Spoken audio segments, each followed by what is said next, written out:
possible responses to somebody trying to pull you off balance. So I'm grabbing the shoulder here. He's going to try and draw me out. No, don't use your hands. Remember, I wasn't using my hands. You don't get to cheat. Okay, so one is obviously not go. But why would I do that? If he did pull, I could just let go. Because if I can feel that pull, he's leaving himself open. That's hunky-dory with me. The other thing that you would do, since judo, you're going to get scored on getting the point, okay, is follow it in if they're pulling. I could do both of those. Okay, so if he's feeling this, wasn't he nice about holding on? Okay, you wouldn't really let me drag you. You'd either add to it by extending. Yeah, see how you collapsed it? If you extend first into my pull, now it's easier to make that move. And you went right with me. But you could also just let go. Ha! So what I want is to go inside this and gather it. So that when I move, you're moving before you quite understood why. Right. Now here's the next contact place, and I don't want to do anything here because you can fight them. Okay?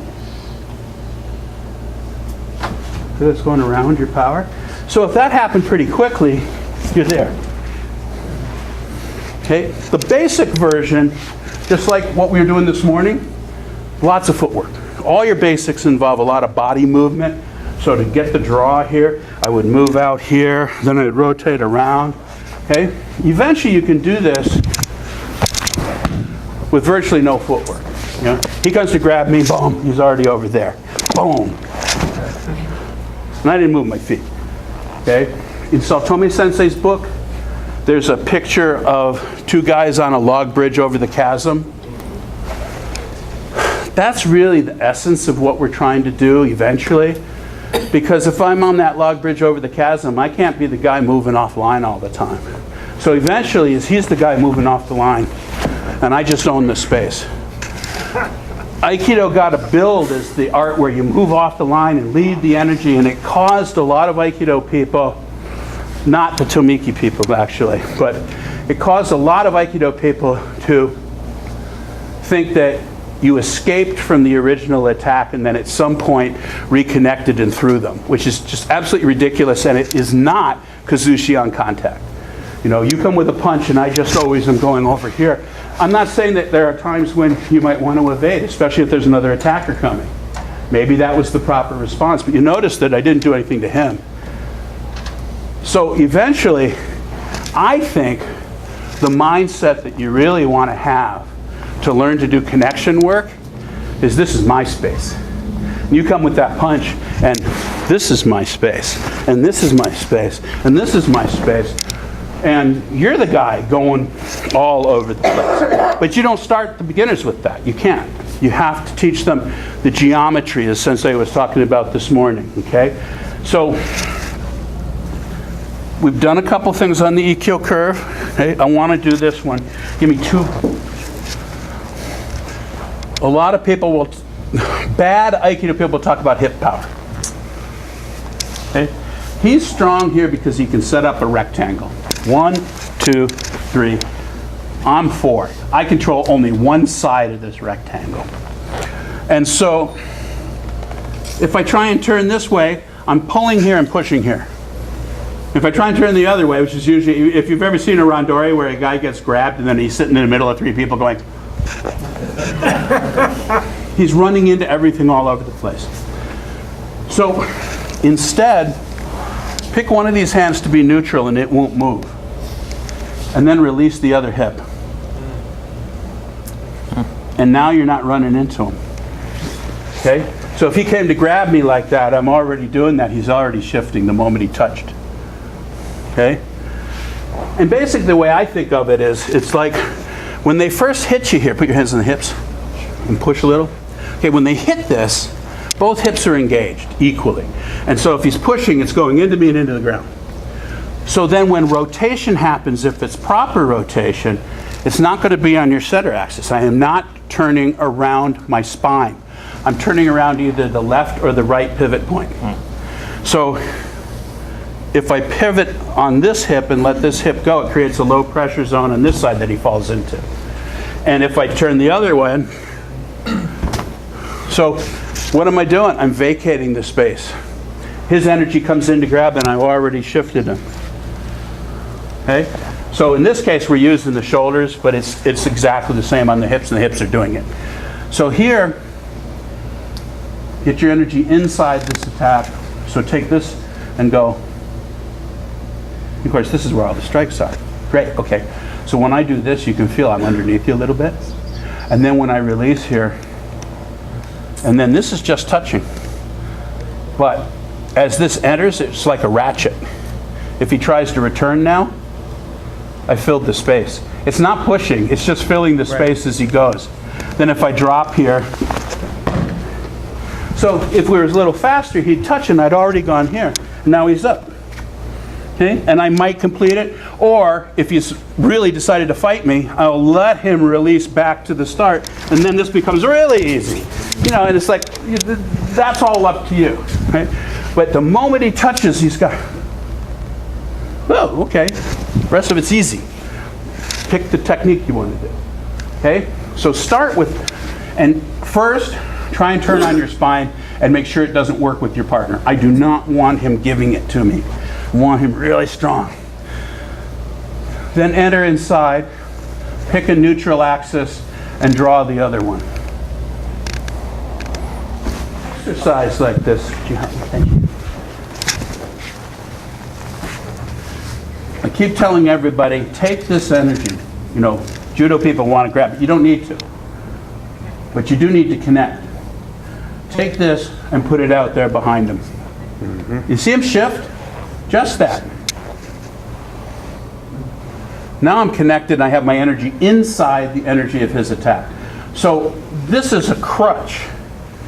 Because when I think about taking this energy and shooting it out behind him, I am taking my intent and putting it not on his attack, but actually behind him. So he's actually enclosed in my bubble, so to speak. Remember Aikido, the dynamic sphere? And the bubble people? If you can think about the bubble not as the physical reach, but as where their intent goes, and they're creating this circle of intent. Okay? 360. So that, and he doesn't feel me acting on him here because my intent is actually elsewhere. Okay? If I collapse my field and I think about him, look at us fighting. But if I get bigger than he is and just let this rotation happen, he's moving before he quite understands what's going on. Now here's the other cool thing. If you've got this, behind you, put your hands on my shoulders. This isn't just, oh, this is how I deal with this attack, but if there's no, give me a little grab on the gi. If you have this integrated and moving, everything's moving. He'll be moving too. Back there. Won't matter where he's touching. Okay? Grab. Both hands? Yep. So if I have this going on, and you come over and grab me here, if you're really moving in an integrated fashion, if this is going forward, he's going back that way. Because it's whole, what Kuroda Sensei called whole body movement. Okay? Dan Harden's say, if one thing moves, everything moves. You're not moving in pieces. It's not the hand and then the hip. You're not, it's everything. And so it doesn't matter where they're touching. Where they're touching creates a particular technique. Okay? So if a guy's grabbing my shoulder and I rotate this way, it might turn into certain things. If he grabs my hips and I turn this way, it might turn into other things. But I'm doing the same thing. I am just rotating. Anytime you're dealing with one person, if someone else came up and grabbed you somewhere else, there should be movement instantly if you're really integrated in your structure. Okay? We just happen to be working the front right now. Okay? It would be no different. If I just had him to the rear, I wouldn't need to be entering to the front the same way. I would actually go in underneath him here. Feel me enter? Yep. And then I'd be doing the same rotation to move him. Okay? If I have both of you, it gets a little tricky because I have to enter to both.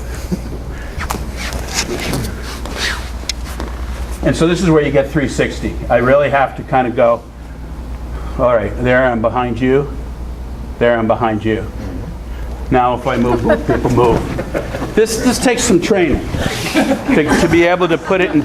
So you start with one person, and then you can add people. You know, and you'll see the senseis when they, you know, the big guys, when they want to do cool demos, they'll have 8 people and they move them effortlessly. It's really cool. But what you need to understand is if you really know what this is going on, it's easy. Because that 5, 6, 7, 8 people is no more difficult than 1. Because you're not moving 8 people, you're moving you. What you're doing if it's Aiki, what you're doing is giving direction to the energy of the attack. And so it doesn't matter if there's 5 of them or 6 of them, or if the guy's really strong, because you are not operating on that level. A strong guy, he's still going to give it direction, and you're going to allow that direction, and you want to be relaxed. I mean, the goal, I think, one of the teachers I trained with, and I was trying to remember who it was, and I can't remember. I have appropriated this, and now I can't tell you where I got it. I usually try to tell you where I get stuff. But he said, what you're really trying to do is be relaxed enough and sensitive enough to let the other guy tell you how he'd like to fall down. Okay? So, on this one, let's take a look at another pivot. Let's go palm to palm. And this will be, we'll work on that seam that I was talking about. How can you tell if you're connected to the center? If you're not, you only move their arm. And a lot of people, you know, they're strong, they have bad Aikido, so they'll move this, and eventually they'll move. But if what you saw was a point of contact move a lot first, and then only eventually did they go, it's totally beatable. When it's right, what moves first is over there. The body moves first. Okay? So right here, we already started with this. The elbows go in underneath. It's no different here just because the hand's in a different position. The elbow goes on underneath. This all goes in here, and there's his shoulder. Now I'm going to go across to that shoulder by turning my core a little bit. And then what I want to do is allow this to start to rotate. Same rotation we did before, but he's got a new contact point. And when it crosses the original line, let it fall. And when this is fast, it brings them into that kick. Okay? So we're going to be nice about it and leave out the knee. It's like, most of the time in Aikido, we make a hole and allow them to fall into the hole. In the old stuff, there was something in that hole when you fell into it. It was highly unpleasant. So be solid. If I push, if I try and lift the hand, nothing happens. But if I can go in underneath it and up and over around and then let it fall. And in this case, usually I step back so his head doesn't hit the knee, because that's actually where his head is headed, is right towards that knee. So the nice thing is move the knee, let him. So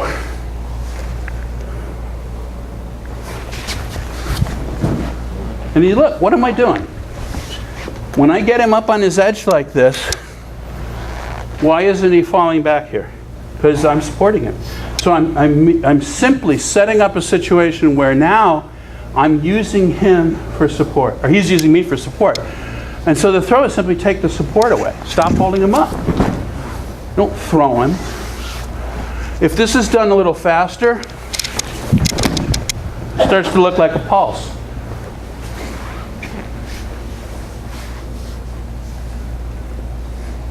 And that's enough. Really strong? The stronger they are, this is all waves. Everything we do is a spiral or a wave. Okay? You know, in physics, they talk about a wave needs a medium to propagate. Somebody who's really strong and rigid is a wonderful.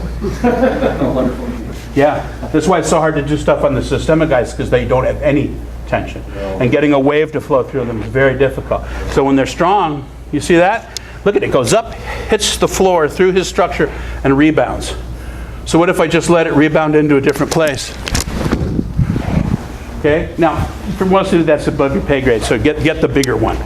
Take it in underneath them, across to the other shoulder, turn enough that this comes to the original line, and drop it. And he can roll or just take a front, not inside my attack at all. So if you started to move around, move it. All you got is the hand. You've got to take this energy, that energy from your knees, and the higher energy in and come in underneath. There's the shoulder. Now you're in. Now take it around behind me to that shoulder. Okay, now let the hand keep rotating and let it fall to your center. Sit down, you don't have any problem. So if you have trouble, first thing to check, you're always supposed to not blame your partners, but it is possible for your partner to give you a crappy attack. Okay? There's the, I'm the 300-pound partner. Right. I get the white belt female, and I go,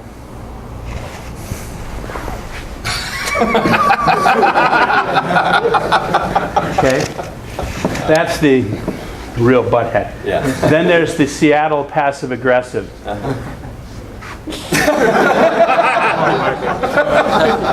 And then when she starts to move, I counter her. Exactly. So you give your partner nothing, and then every time they start to move, you counter them. Screw with them. Okay. I actually was at Rocky Mountain Summer Camp a few years ago when a guest instructor from Japan was there. And I was sympathetic to him because here he is, he's a Rokudan, and he's in a bunch of strangers, and you got to show the flag. It's like, so I get paired with him, and he did that to me. He gave me the passive aggressive. He didn't give me shit, Right. except that I knew what he was doing. So let me do it with you. Come in here and give me a little bit of a grab with nothing. So my response was nothing. I sit here looking at him, and then after an uncomfortably long little period, he started coming in to try and find, no, more subtle than that, just a little bit, just a little bit, just a little bit, just a little bit. You feel what I'm doing? Mm-hmm. As he tried to find where my center was, I kept giving way, and eventually he went off balance, and then he got a big smile on his face because he realized I wasn't going to play the game he wanted to play. And I eventually it took me 30 seconds to get Kazushi on him because he didn't want to give me anything. Okay? But I knew what he was going to do. The moment I tried to give that direction, because there was no connection, he was going to counter me. Okay? And that's a game.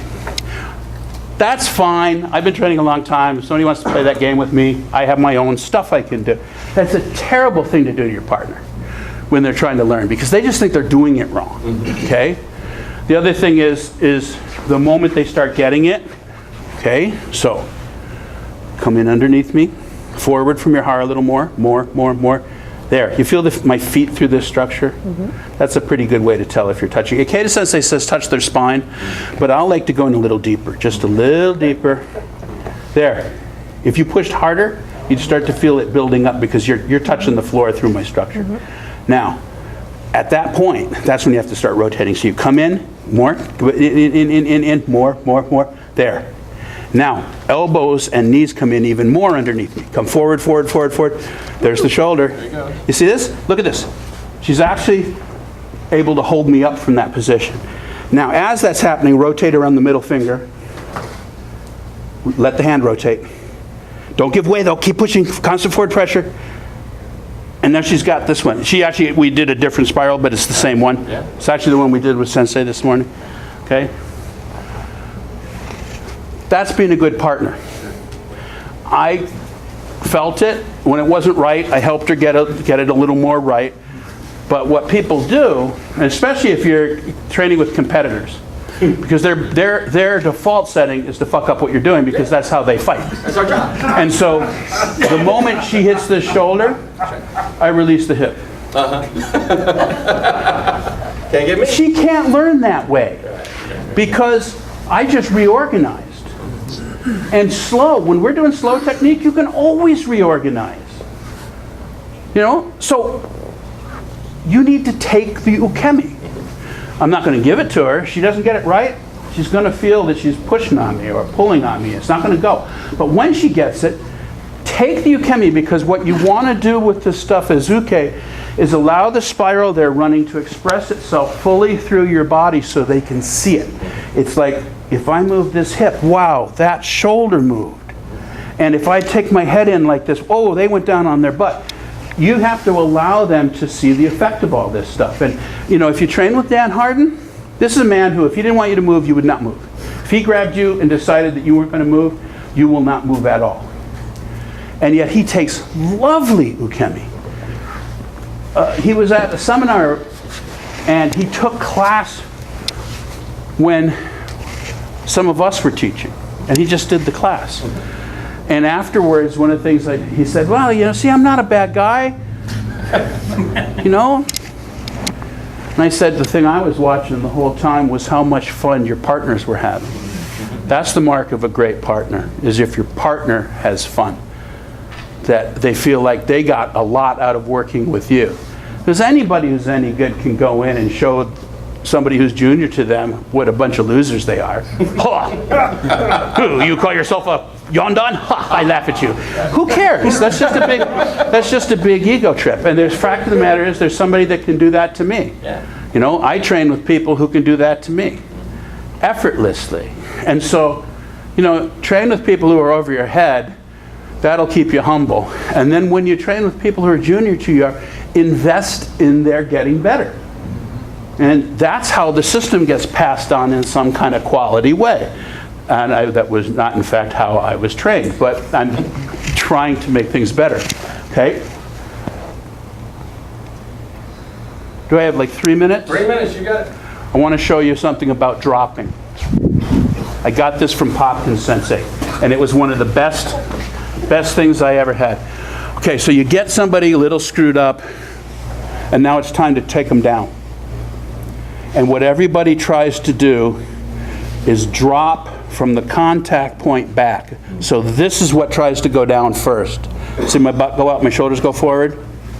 And if they're really solid, the moment you start pushing there, you'll feel your shoulder trying to pop. What he said was, is you drop from you out. I connect here, and what drops is me.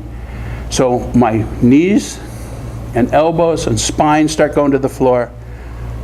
And the last thing that goes to the floor is the hand. So if I drop this way, okay? So even when you see some of these ones where I'm resting here, he did a punch, and I'm in here, and I want to go down, this drops, shoulders drop, elbow drops. The last thing that goes down is the hand, and the hand is only going down because it's following him down. It's not making him go down. Okay? So just try this. Have them stand here like they did a punch. Walk up here. Allow this. I'm not going to put any power here. I'm going to put a lot of energy into the hole here from my palm. And see how this is going around once again? Going around this. And as that's happening, drop back here. And you can take them all the way to the floor that way. Okay, go ahead. Go. Dropping into it. But when we first learned this, you'd get the guys didn't understand it. And they're chopping. Whack. It's annoying. But you notice what his response was? Yeah, it hurts. But actually, if a guy's any good and you chop that arm, they're into the second thing. I'm actually not doing that. Okay, hold. Now, it's Chris and I'm 300 pounds, so he needs help. Would you come out and hold this hand? Both hands. Yeah, that's better. Very good.